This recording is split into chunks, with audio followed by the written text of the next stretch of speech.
જૂનાગઢ જિલ્લાના કેશોદમાં પોલીસે વિદેશી દારૂનો જથ્થો પકડી પાડ્યો છે।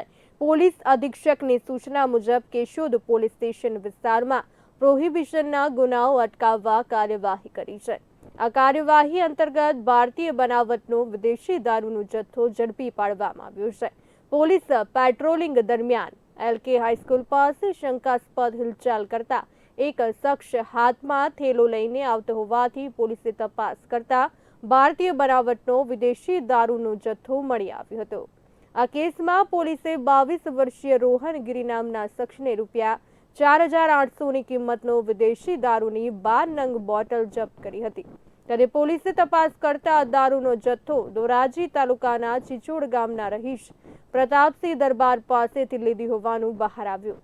પોલીસ દ્વારા બંને આરોપીઓ વિરુદ્ધ ગુનો નોંધીને કાયદેસરની કાર્યવાહી હાથ ધરવામાં આવી છે।